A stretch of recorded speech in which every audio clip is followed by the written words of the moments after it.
Mongoose Jake here to review the Colonel Wasp FireFly pump-action spring-powered shotgun.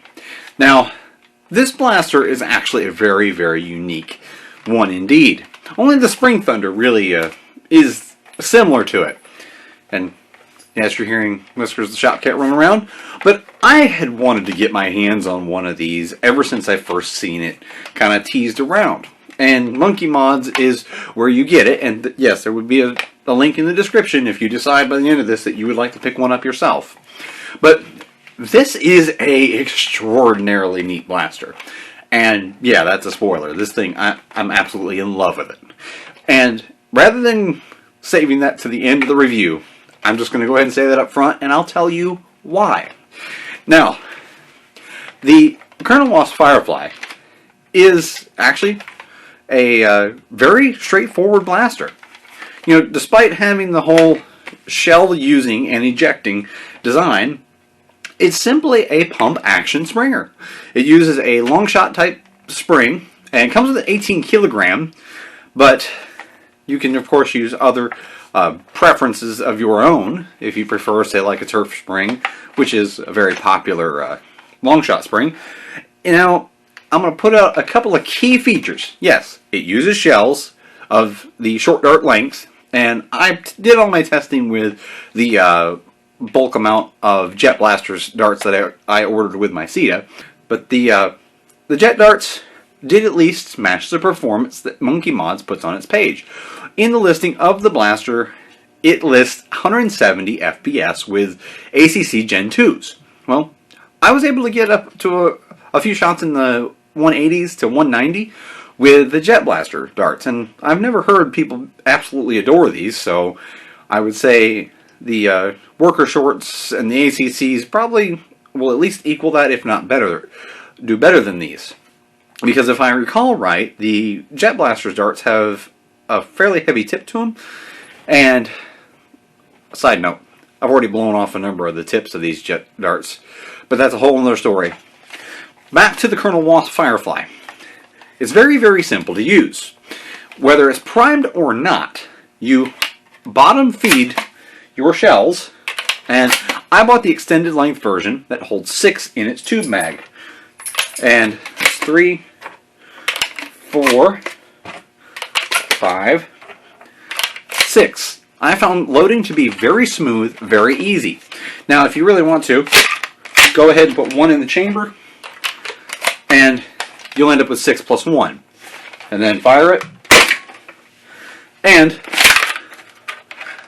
sometimes if you turn it up, you can actually catch the empty shell.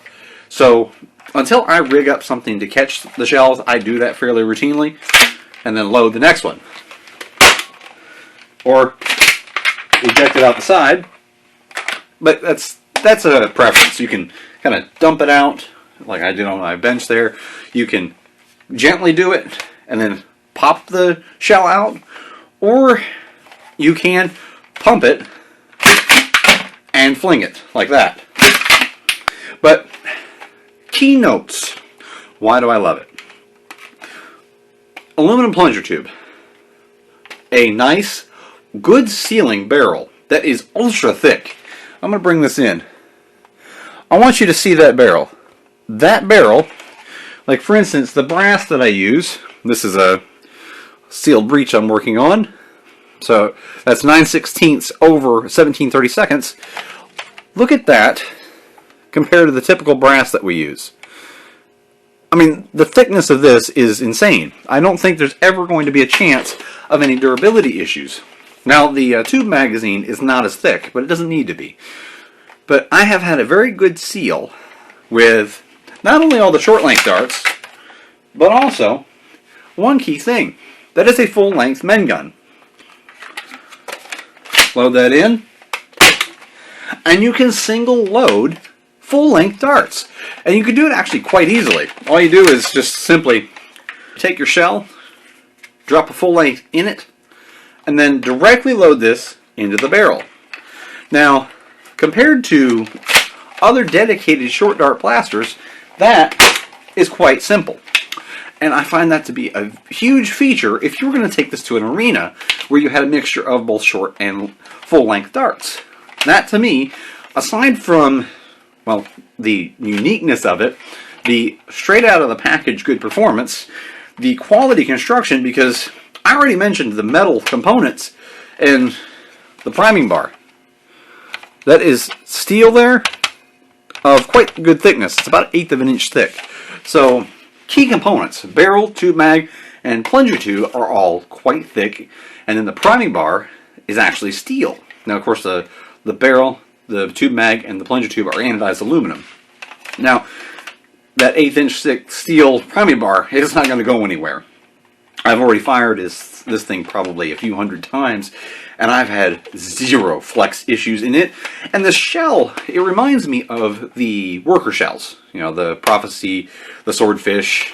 Those are about the same, and this has a texture on it that reminds me a bit of those as well as it has, I don't know if my camera's going to pick this up.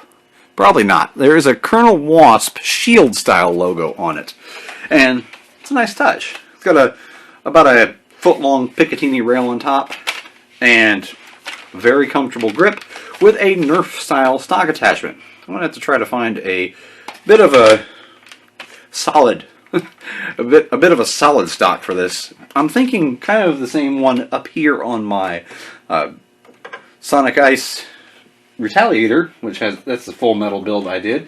I'm probably going to try to get the clear version of that same stock there to put on this, so I think that would look very nice. But as far as ergonomics, I mean, this front pump grip, to me, it suits my taste as well. And I haven't even touched on the price. I only paid $65 for this, plus an additional $2 for 8 more shells. And I'd highly recommend doing that, because until somebody grabs the files and 3D prints these things, you're gonna wish you had as many of them as you can possibly get. They'll allow you to order an extra 8, and I wish they'd allow you to order more, because man, I would have paid $20 more and gotten 10 sets of those.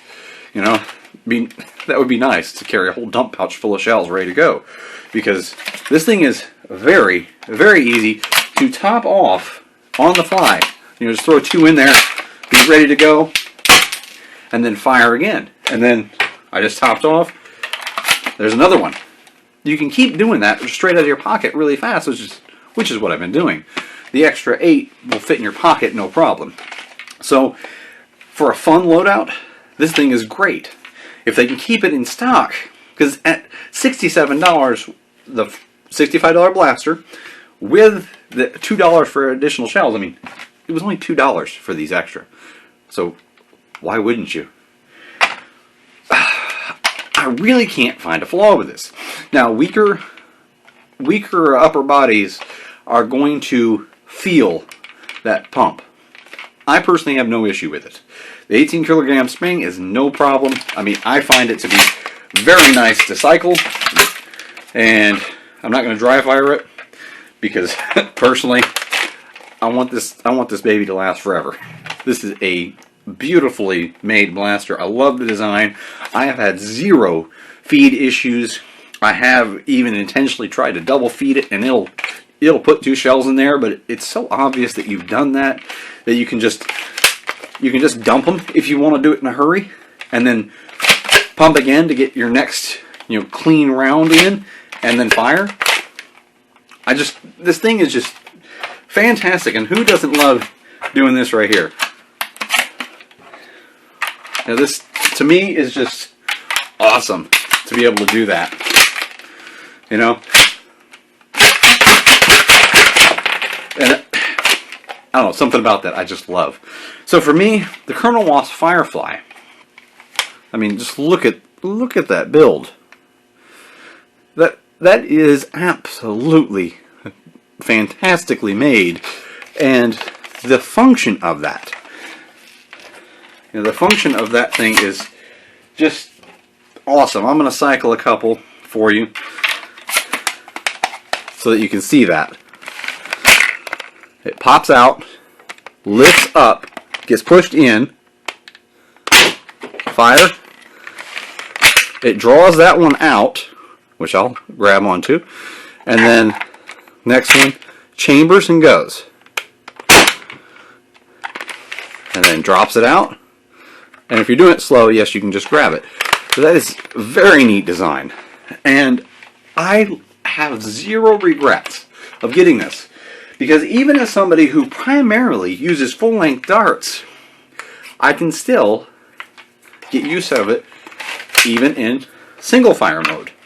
And with the full-length darts, I've still been getting around 110 to 120 feet per second with, you know, new darts, and all the way down to about 100-ish with some really bad darts. So saying around 110 to 120 with full-length darts, and then up around 170, 180 with brand new short darts. Good performance. Good performance, amazing build quality, and the uniqueness that really drew me in to begin with. But it's a six shot true pump action shotgun, and if they can keep them in stock, I absolutely see no reason that not every single person in the hobby should try at least putting one of these in their collection, because that's certainly a lot less expensive than some other top-end blasters. Colonel Wasp FireFly shell using and ejecting shotgun. A absolutely unique and wonderfully made blaster that I have zero complaints with, other than I need to get more shells. I need more shells. I've got 16 of them now, and if I can get somebody to 3D print them, I might buy a couple dozen. That's really my only complaint, is that now we got to get these shells somehow. But $65 for the blaster, $2 for the additional shells. I guess if I had to nitpick, the freight of 20-some dollars to get it over here from MonkeeMods is a little high, but that's still under $100 for the blaster, the extra shells, and the shipping, because this thing is fantastic. So definitely add this to your list of blasters to consider purchasing when you go to look at your next one, because this thing blows anything out of the big four mass production makers out of the water. Even though I love my Busby, I don't think the monorail can compete with this. This is Monkey Jake with my review of Colonel Wasp's FireFly, available through MonkeeMods. Link will be in the description below. Thanks for watching. Hope you enjoyed it.